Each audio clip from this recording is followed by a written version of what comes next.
Rose City Yarn Crawl was this weekend in Portland, Oregon, and I got all of these new pretties and went on some adventures. So let me tell you about them.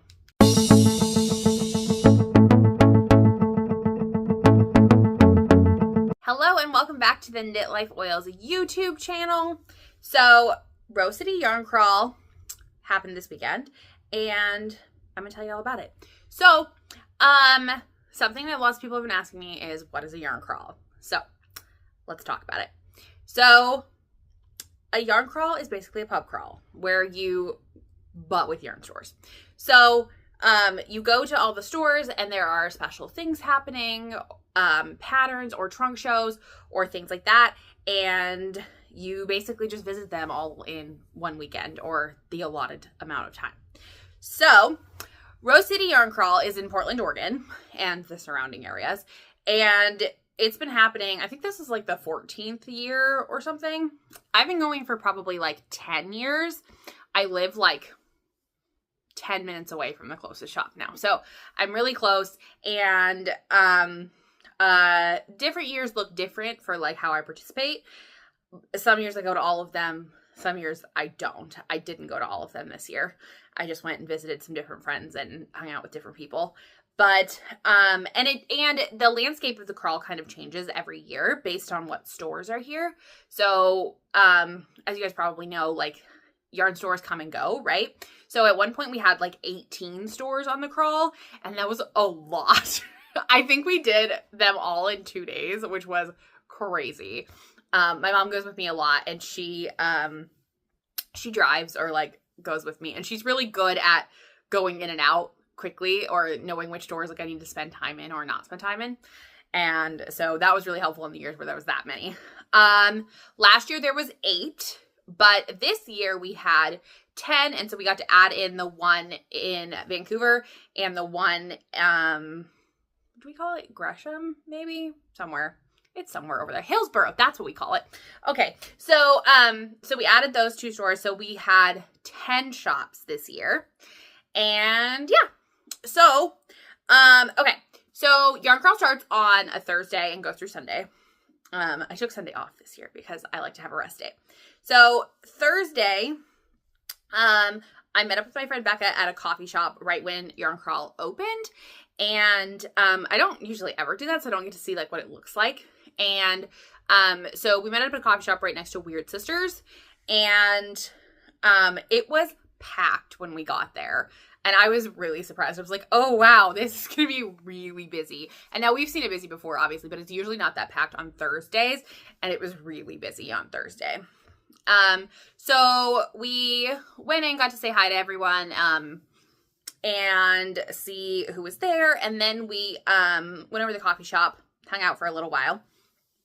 And then I went over to, I picked up my sister, and then we went to Hook and Needle. My friend Ryan was there, and I was so excited to see her trunk show, and she kept showing all of these like previews on her Instagram page, and I wasn't gonna buy yarn. Yeah, right, I totally was always gonna buy yarn, but I was gonna be really good, but then she kept showing me all these really cool things, and that was a problem. So, yeah, so let me show you that. Okay, we just finished our first store of Yarn Crawl. We went to Hook and Needle to see Ryan from Salty Blonde, and we got the pins and our bag. Do you want to show your bag? Yay! And what's on the pin? Melvin. Who's Melvin? Melvin is the hedgehog. He's a hedgehog, right? Yes, he's a hedgehog. Hedgehog that's at Hook and Needle, and He's the mascot for Hook and Needle. Here, let me show him. Oh, there we go. There it is. There's Melvin. Melvin, and here's little Melvin. Let's see if we can get little Melvin. There's Melvin. Little Melvin. Okay. And he's on track. Yay! Can you show him the yarn from Ryan? I put it in her bag. Out, yeah. Here is. Oh, yes. So, got weird lighting on it, but. It's a yak base because, of course, that was on my list for We also saw today. baby camel yarn. Oh yeah, That was an interesting one. That was interesting. And then I was like, okay, I'll get this one. And then Ryan pulls this out. Like what? she's magical. Okay, fine. So It's very neon. okay, so let me show you up close what these are. So this is the, oh, that shows up so pretty. So this is called Our Sky Full of Stars. And this was one of the exclusives she dyed for Yarn Crawl. So if you kind of look at those. So I was debating on if I wanted to get the yak base or just the regular base. It was $5 difference. So at that point, I was just like, okay. So I ended up getting the yak base because it takes the dye a lot deeper. And that's always my favorite. And I talked to one of my yarn dyer friends, and apparently most yak bases start gray, which is why they take the dye deeper. So I thought that was really cool. But anyway, so I was really excited about it. And then I was like, okay, cool. I'll just get this. No big deal. And then Ryan pulls this out. Like, for real. Why? Why? So this is a neon tweed base. And then it's like, oh, look at that. Oh my gosh. I'm obsessed. So I have no idea what this is going to be. And that's okay. It doesn't need to be anything right now. It just needs to be pretty. And it is. So that is my neon excitement. So, those were the only things I did on Thursday. Did life things after that. I will show you this really funny picture of what Yarn Crawl looks like. You're just knitting in your car.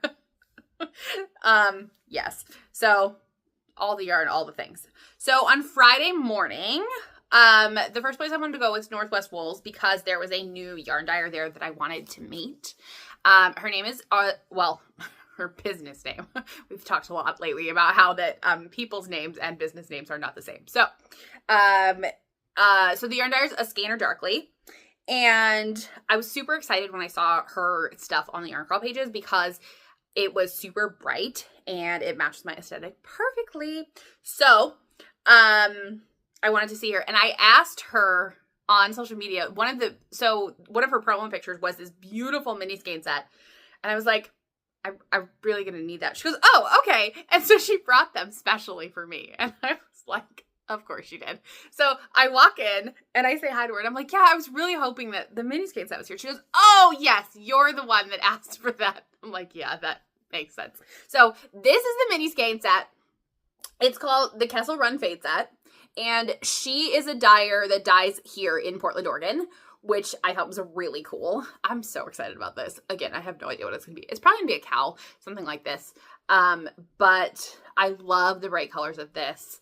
And it was so nice to meet her. So, yes, that was exciting and happy and bright colors. So, then I went over to Green Trees Crochet, and my friend, Laura from Always Be Kind Yarns, which you should recognize because we did this collaboration together. So she's the yarn dyer that dyed this Katie Colors yarn, and this is the Adelaide cowl, by the way.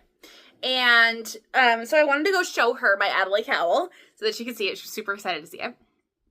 And we decided that the Katie Colors yarn is going to be a permanent colorway on her website, and so I will put that link in the caption along with all the other yarn links.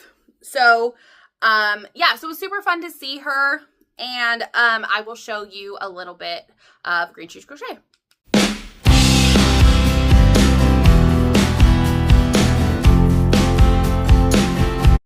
So after that, I went on a little side tour.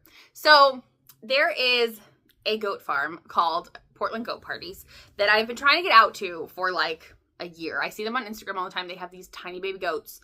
And so it was like 30 minutes from Green Trees. And so I was like, well, I'm already like halfway there, right? So I booked an appointment to go see the baby goats.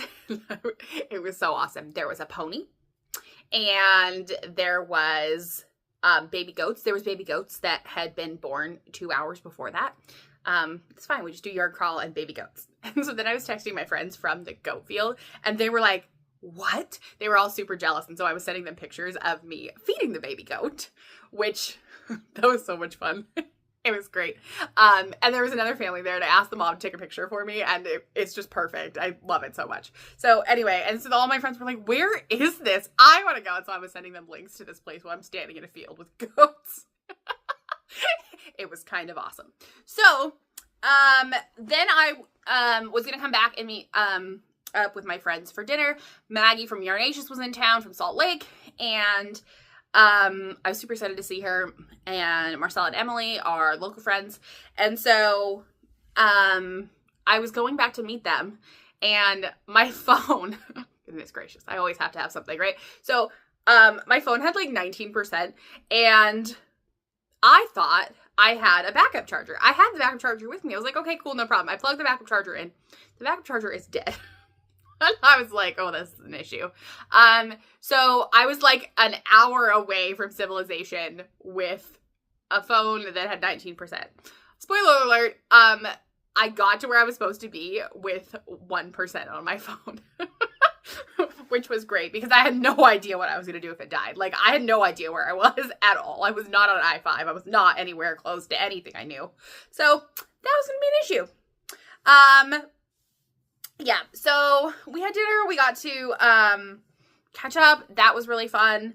It's always fun to just get to talk like that with business yarny friends, and it just makes these weekends so much better. So Saturday morning I got up and I really wanted waffles from the waffle place. I don't know what I should know the name of the waffle place, but it's a waffle place in Vancouver, and it's by Hook and Needle. And so I like the brie prosciutto and pear waffle, and so I was really excited that they had that.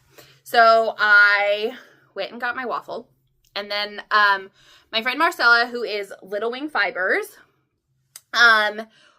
had a trunk show at Hook and Needle on Saturday, and so I wanted to go check on her, and it was super busy. There was like a really long line to get in right at the beginning, and so I was like, okay.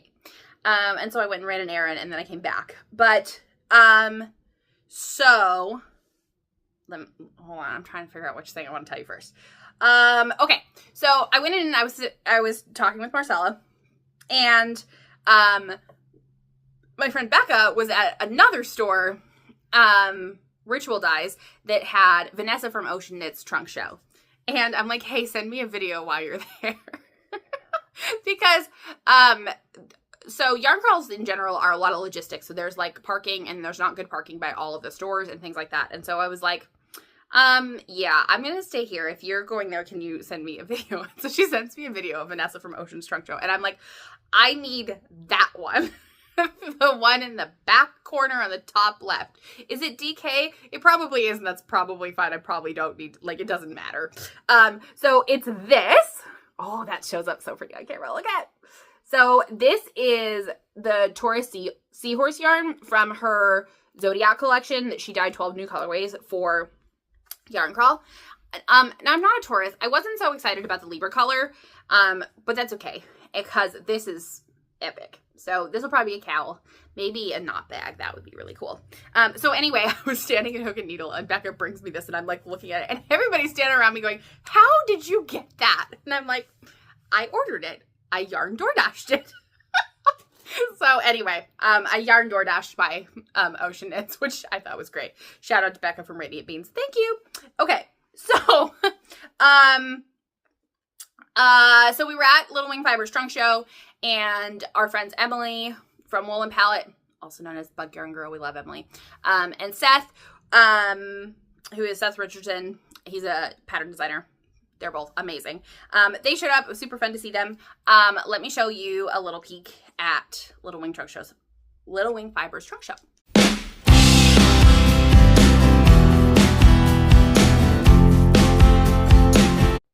Okay, so I was standing around at this trunk show, and I was there too long because I had too many ideas. Got myself in trouble. So, Michelle Bernstein was also there. She is a pattern designer in Portland, and I talked to last month at Red Alder, and we had been talking about assigned pooling yarns, and I'm always looking for them, and I don't really know what they're labeled, and they aren't labeled very well. And you can make a lot of different yarns into assigned pooling. And so I saw this skein, and I was really obsessed with this skein, which I thought was really funny because later I shared it on Instagram, and everybody's like, that doesn't match the others. I'm aware. I get it. I know. But watch this. Okay, ready? So this skein has a shorter color run. over here. Most of it is gray, which you wouldn't even know from the way it was twisted, right? So, but to do assigned pooling, so you can either do the full color run, which is like 12, it's probably less than 12.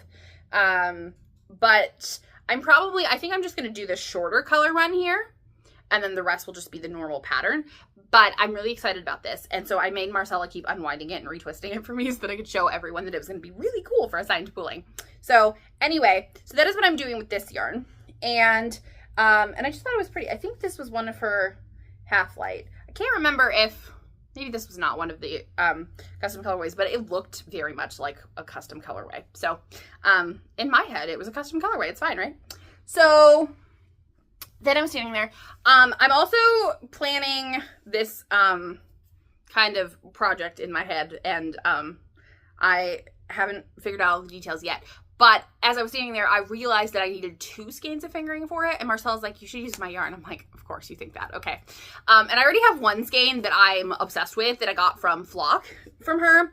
And it is Twilight Afterglow. So I got a second one to go with it because that's how much I need for my secret project. So that was that. And then I went to lunch with Marcella. I really like supporting my yarn dyer friends, especially when they're like at their events. Sometimes it's nice to just get out one-on-one, kind of take a little bit of a break. So then I went over to Weird Sisters and I got a coffee at Wonderwood, which my sister calls Katie's Weird Coffee Shop. Which, okay, yeah, it's true. But I can see Weird Sisters from it, and so I like seeing out the window, and I can, there's even a little outside area, so I sat there for a little bit and knitted and watched everybody. It was great. My friend Christina from Teal Torch Knits was there, and I love all her bright colors. It's always super nice to see them. And there was a yellow that I really liked, and I was like, is this new? She's like, it's kind of new. And I'm like, see, that means I don't have it yet, right? So this is my yellow. It's called Everybody Talks. And it's coming off a little bit. Oh, that's a little bit better. Yeah, it's not quite that bright. It's like more like a butter yellow. So, yes. So we're very excited about that. My friend Mackenzie was also there, and she was wearing this epic cardigan. I think it's called like Rivers Run or something. And I just couldn't get it out of my head. And I saw it on their Instagram before I even went in and saw her. That's what she was wearing. And I was like, this is epic. And I go in and I'm like, what is it? She's like, oh, it's one of my designs. I'm like, I didn't know that. I thought you didn't design cardigans. She's like, well, I have 2. I'm like, okay. Well, this is amazing. And I'm like, but it's DK. I don't ever have DK. And she goes, you can just hold fingering weight double. So if you've never met Mackenzie from Hanks and Needles, she tends to have solutions for just about everything, which means she can convince you of just about anything. So, I may have cast on a new project when I got home, and I will tell you about that in a minute. So, then Maggie and her sisters got back from doing their loops, and I hung out with them for a little bit, and check out these. So these are the mini skeins that Maggie brought. These are of her Pie Day colorway that is coming out this week. Maple Mascarone Fig Tart. That's what it's called. I stole a second one because this one has my favorite look. I liked all the color variation in that one. Yes, I was really excited. And I told her that we need a tonal in this color. Because apparently I just make things up now. It's fine. It's fine. It's all fine. So, and then I went back to Weird Sisters to see Casey from Casey Knits. I was really excited, and I wanted to make sure I saw her before I kind of headed out. And then I had dinner with Maggie and her sisters, and that was really nice to kind of wrap things up. So I got home that night. Oh, okay, let me tell you about the new project now. So I didn't have enough fingering weight of any of the yarns either for that to double it to make DK. But I had a bunch of pink yarns that were kind of, that I think will go well together. And they are from Little Wolf Knits, Fangirl Fibers, and Yarnacious, who happen to be a part of my Yarn Crawl adventure. So perfect, right? So I cast this on. This is the River thing. Yeah, I think it's River Run. And so you start with the collar, and then we're going to pick up the stitches to go all the way around and make it seamless, which I'm really excited about. So this is the collar. This is the Little Wing Fibers colorway, or Little Wolf knits. There we go. Too many littles. So we're going to do that. And then the colorways from Fangirl Fibers and Yarnaceous are less variegated than this. And I'm going to stripe them. I have more of the Fangirl Fibers, and so I'll do thicker stripes of that, and then kind of pop in the pink more tonal from Yarnaceous, which I'm super excited about, and it's gonna be really fun. So anyway, yeah, so kind of a couple thoughts to wrap up. Yarn crawls are fun, but they're a little bit different than events that are like all in one place. For me at least. It is easier to find everyone when we're all in one place and there's no logistics, there's no cars, there's no working all of that stuff out.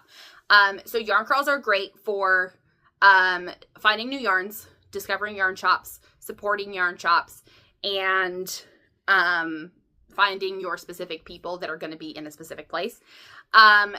But they're not as great for like making new friends or like things like that, at least in my experience, because everybody's moving all the time. So if I don't make plans to meet up with someone exclusively, like I'm meeting you here at this time, I don't see them. And so I got told multiple times, oh, I was there 20 minutes after you, 10 minutes after you. That happens every year. So, so it is a little bit harder to find specific people that you're looking for, unless you make a time to meet with them and things like that. So, it's kind of nice to have a mix of both. So sometimes yarn crawls are okay, but, I do like the, events that are all in one place. So it's easier to find each other and we can kind of connect, in that way. So yeah, so that's a wrap on Rose City Yarn Crawl 2025. And I will see you soon and see what adventures we get up to next time.